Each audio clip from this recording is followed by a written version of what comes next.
모악산은 동쪽의 전주와 서쪽의 김제 사이에 과보자를 들고 있다. 모악산 자락은 온유하다. 봉우리는 암소 잔등처럼 아늑하다. 발밑에 김제, 만경에 드넓은 들판을 키운다. 만경강, 동진강, 바로 그 생명의 젖줄. 느리게 호남 평야를 고루 적시며 서해 바다로 빠진다.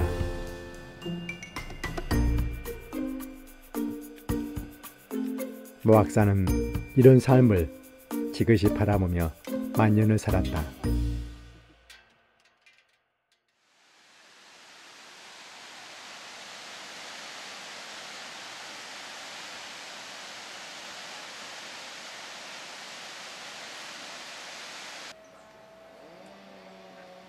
산 아래서는 중생을 구하겠다고 금산사가 터를 잡았다.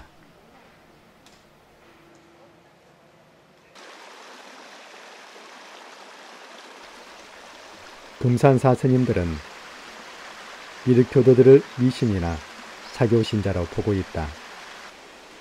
미륵교도들은 진표율사가 금산사를 창건할 때 미륵을 모셨으니 금산사 스님들도 당연히 그 뜻에 따라 미륵을 모셔야 한다고 생각한다.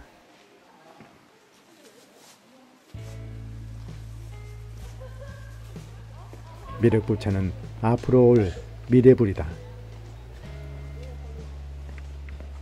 도솔천에 살고 있는 미륵이 이 세상에 내려오면 용화세계가 된다. 용화세계는 이상향인 샹그릴라. 모악산은 바로 미륵의 나라다.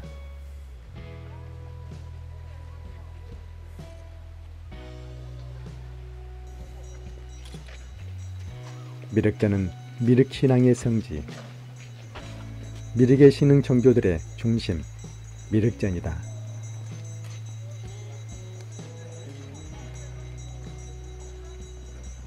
조계종 시각에서 보면 그것도 부처님의 도량이다.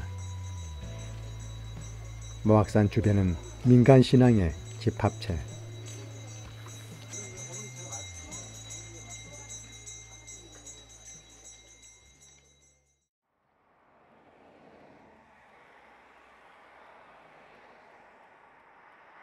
미륵길은 김제의 총돌이 귀신사에서 시작한다. 믿음으로 돌아가는 철집. 어느 작가의 소설 숨은 꽃의 무대가 바로 이곳. 귀신사는 화장 안 한 맑은 철집이다.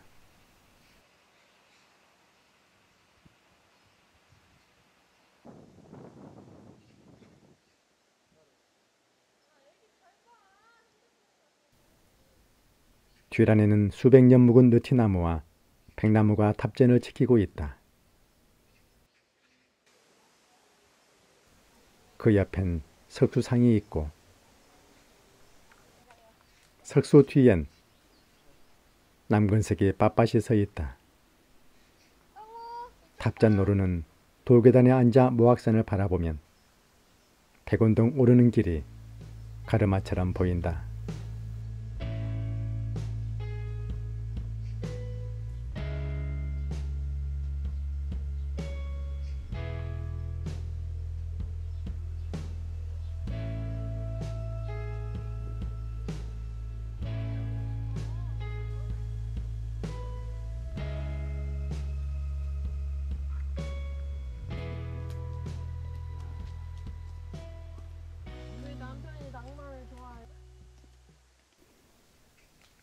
돌계단 양 길서편 야생차가 성성하다. 구한말 중생의 목마름을 해결해주기 위해 탄생한 민간 종교. 그 길을 따라간다. 어디가 익어가는 마을. 백운동 마을은 강정산의 제자 안대성이 1929년에 세운 증산 대도교 교인청이다. 안내생의 아들 안문왕과 제자 유영주의 후손들이 그 명맥을 잇고 있다. 수백 가구가 살았지만 지금은 20여 가구가 뽕밭을 일구며 살고 있다.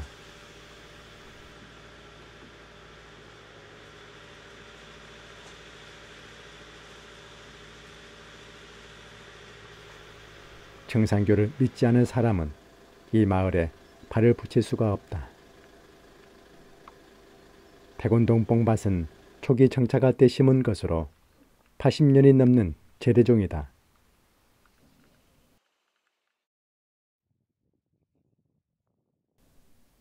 당시엔 누에를 키웠지만 요즘엔 오디로 생활을 영위하고 있다. 백운동길은 도통사로 이어진다. 도통사는 증산교 절간이다. 이 작은 절간에서 미륵신앙의 가치를 높이고 있다.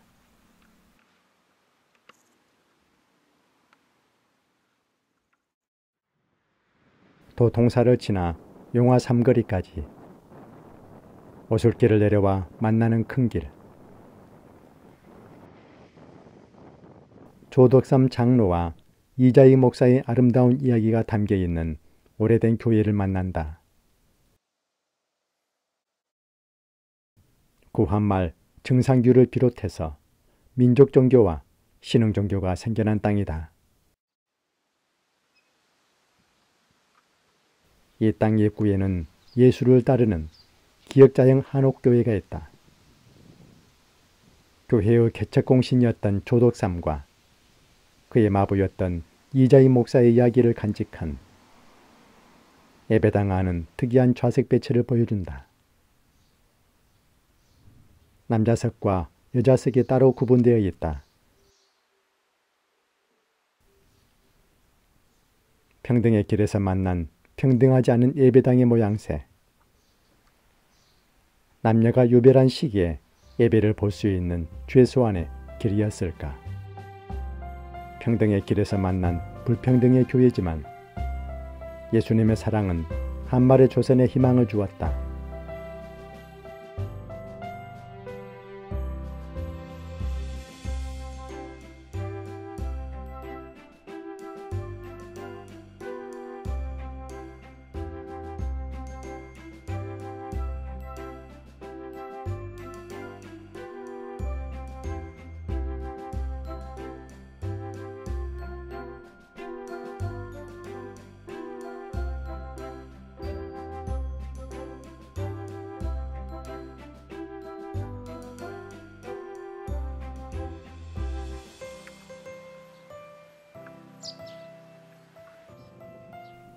구한말 또 다른 희망의 길. 오리아트로 불리는 금평저수지가 자리 잡고 있다. 이곳 사람들은 오리아트라고 부른다. 동학과 더불어 신천교 가운데 큰 맥을 이루고 있는 증산교. 전통적인 종교 유산을 거의 간직하고 있는 신앙의 한 축, 중산교 본부다.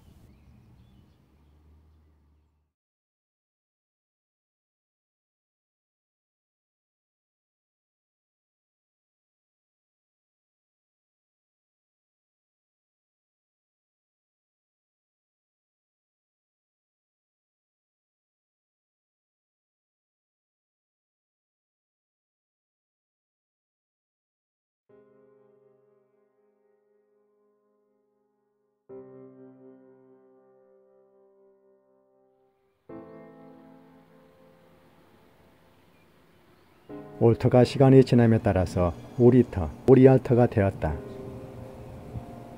천하우주의 모든 기운이 이곳으로부터 나온다는 의미. 고통받는 중생들을 위해서 메시아가 오는 터란 곳이다. 조선시대 혁명가 정여립은 39살 때 한양의 벼슬을 버리고 이곳에 터를 잡았다. 천하는 곡물인데 어찌 일정한 주인이 따로 있느냐. 시대를 달리했지만 오리아트 아래 감곡 황새 마을에서 유년 시절을 보낸 사람. 녹두장군에 대한 이야기가 전해 내려온다. 나라를 지키고 평안하게 한다는 깃발을 세우고 동학농민군은 고부백산에 모였다.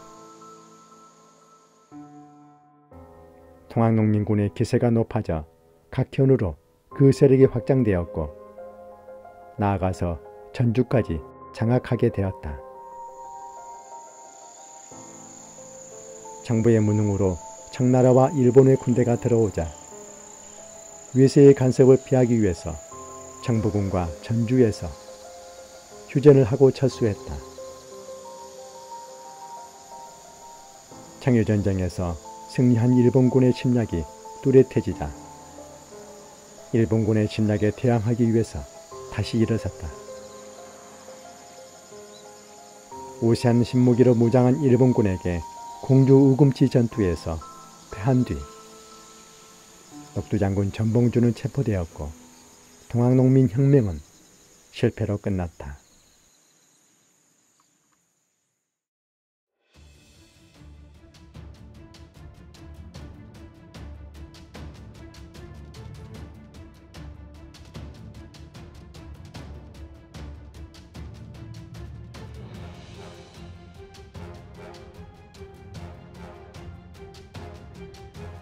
세계 최초의 공화정을 주장하다 생을 마감한 정여립. 농민의 삶을 바꾸어 보고자 외세의 침입을 막아보고자 일어선 두 혁명가의 의기를 보고 담양을 찾았다. 여행자를 토닥여줄 편함이 있는 담양과 정치적인 소용돌이 속에서 커다란 발자국을 남긴 정치가의 노래를 만날 수 있다.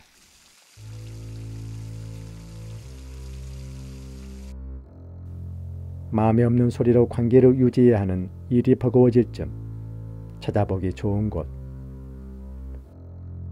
마음이 놓여 느릿하게 오랜 시간 머물게 되는 곳, 담양이다. 고려 조선시대의 귀향은 형벌이었겠지만은 빠르게 변하는 시절을 허겁지겁 바둥거리며 사는 사람들에게 담양으로의 귀향은 꿈꾸어 볼 일이다. 시조와 함께 고전문학의 백미로 풀리는 가사문학. 담양을 가사문학의 성지로 만들었고 아름다운 경치를 노래로 전하는 송강 정철이 있다. 우리에게 가사문학의 대가로 알려진 사람. 수많은 주옥 같은 작품이 전해지고 있다. 명종 17년 과거에 급제한 정철은 원칙과 소신을 가진 관료였다. 3사조 또는 4사조의 율격을 가진 일종의 노래악보다. 녹음 기술이 전무했던 시대이니만큼 남겨진 기록은 없다. 그 노래가 음률로 불려오졌는지 알 길이 없지만 풍류를 즐기는 선비들이 불렀을 노래는 자연과 어우러지는 아름다운 곡조였을 것이다.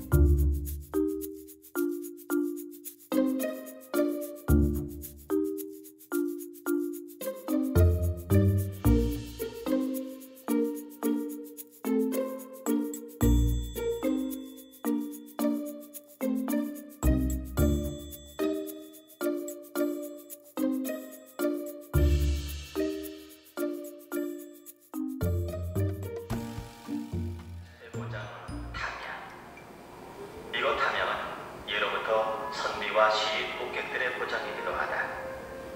그들은 이곳에 노정과 원령을 가꾸고 자연과 버타며 수많은 문학작품을 낳게 된다. 우리나라의 시가문학을 더욱 풍성하게 이끈 가사문학의 산실이 바로 이곳 단양이다. 가사문학은 글의 형식이 운문에서 사문으로 넘어가는 중간 형태로 볼 수 있다. 즉 시조처럼 운율을 지닌 글로 시조가 되고 길고 완만한 호흡으로 노래하면 가사가 된다. 오늘날 알려진 가사로는 우리나라 대표적 시가 시인의 한 분인 송순의 면왕정가와 그 후 지어진 정천의 관동별곡, 성산별곡, 삼이인곡, 송미인곡 등을 들 수 있다.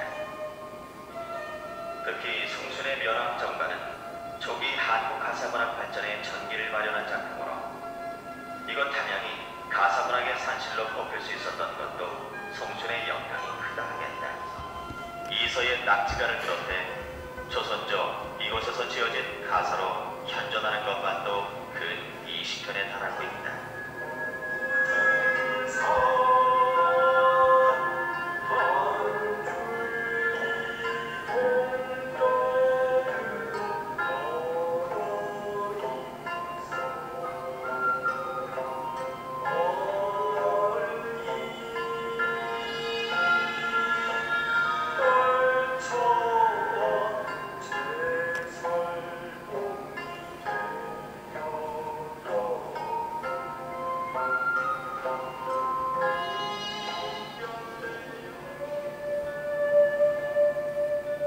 가사문학은 송강정철에 의해 절정에 이르게 된다. 선조 18년 조정에서 물러난 송강은 이곳 담양으로 내려와 이후 4년간 전원에 온듯 자연을 벗삼아 풍류를 즐기고 시장에만 전념했다. 이때가 정치적으로는 좌절기였으나 문학적으로는 천성기였으니 가사문학의 정서로 일컬어지는 삼이인곡, 송미인곡과 수많은 탄가를 남긴 것이 바로 이때다. 잠시 생각 마라 이 시름 잊자하니 마음에 맺혀있어 벌수의 사고치니 편작이 여리오나 이 병을 어찌하니 어와 내 병이야 이 님의 탓이로다.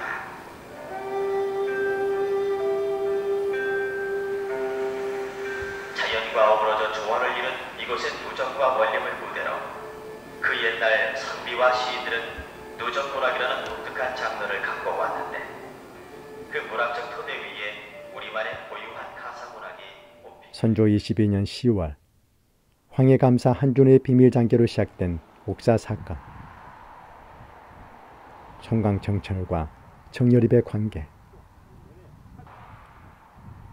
당대뿐 아니라 오늘날에도 여전히 논란이 되고 있다. 정여립은 모반 사건의 주모자, 송강정철은 신문을 주관하는 위관으로 활동했다. 송강정철의 유적이라고 해도 과언이 아닌 곳이다. 1972년 전라남도 기념물 제1호로 지정되었다. 환벽당, 송강정과 함께 정송광 유적이라고 불린다. 이분들은 어떤 토론의 열중인가? 정철이가 했다 그러고 서로 간에 계속 아직도 좀 많이 있는 것 같아요. 주로 정책 총책임자였어. 근데 이제 그 배후는 누구냐? 정치적 배경은 가장 그 기축곡사로 이익을 본 사람은 선조라는 거예요. 선조죠. 송강정철과 정여립을 이야기하고 있다. 따로 있는 건 아니다. 자기도 하면 되는 것이다 이런 얘기야. 소나무는 400년을 넘게 살며 말없이 그날을 보여주고 있다. 송강정철의 아름다운 노랫소리를 듣고도 말이 없다. 세 사람의 얽힌 실타래는 임진왜란을 막지 못했고 조선 후기 역사의 실패를 보았다. 기축곡사의 결과는 황폐했다. 몇몇 가문은 아예 문을 닫다시피 했고 호남 사림은 철저히 무시당했다. 그 사람도 그냥 굉장히 겪어봤어. 저 일 더 보세요. 예, 그러세요. 예. 자, 잘 보시고 가세요.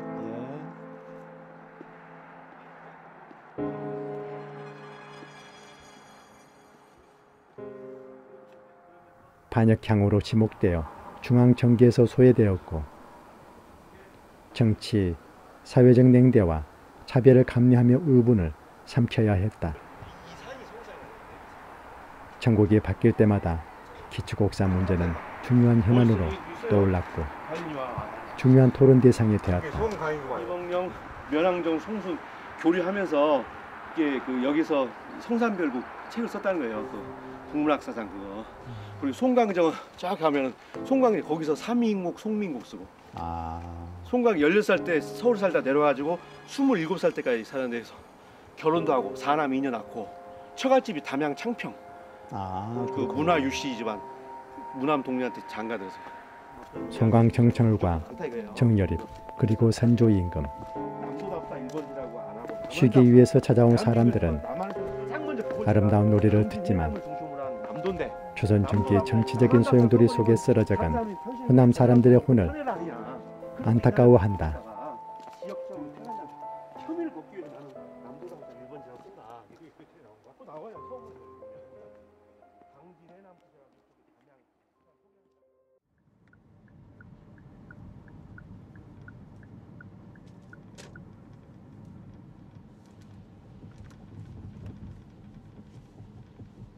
오지 중의 오지, 무진장의 진안이다.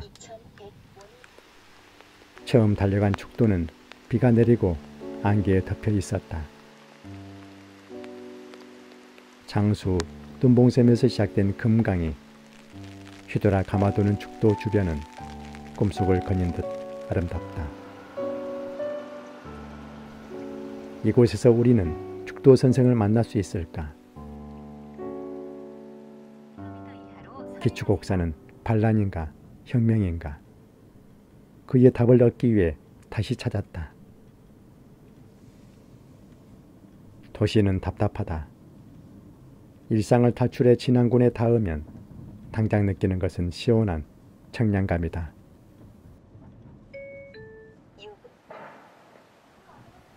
금강의 청정수가 지나가는 마을. 일본의 조선 침략이 일어나기 3년 전인 1589년 조선을 뒤흔든 최대 역모 사건. 주모자인 정여립의 이름을 따서 정여립 모반 사건으로 기록되어 있다.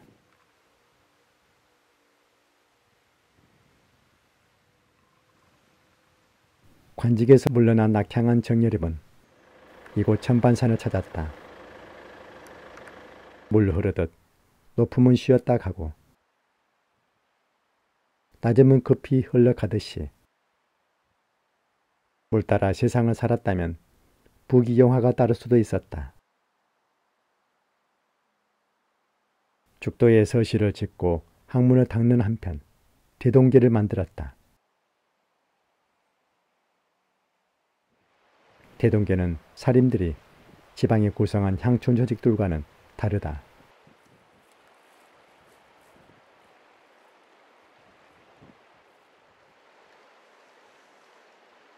전국적인 세력을 갖추었던 대동계.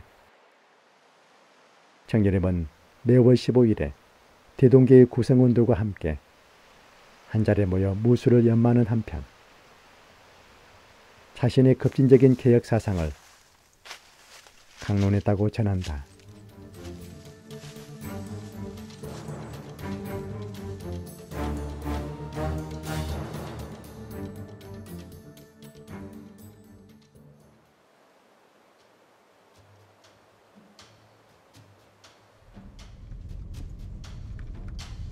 산허리를 돌고 돌아 만나는 강을 타고 흐르는 산과 외로운 섬, 죽도를 만난다. 전북 진안 죽도는 육지 속의 섬이다. 과연 정여립은 반란을 준비했을까? 세상을 바꾸기 위한 정치를 했을까? 정여립 모반 사건은 조작이라는 데 의견이 쏠리고 있다. 기축옥사는 혁명인가 모반인가? 전국이 바뀔 때마다 기축옥사 문제는 중요한 현안으로 떠올랐고 중요한 토론 대상이 되었다. 혁명인가 모반인가? 전봉준이 평등을 외치기 200년 전에 정여립은 공화정을 주장했다.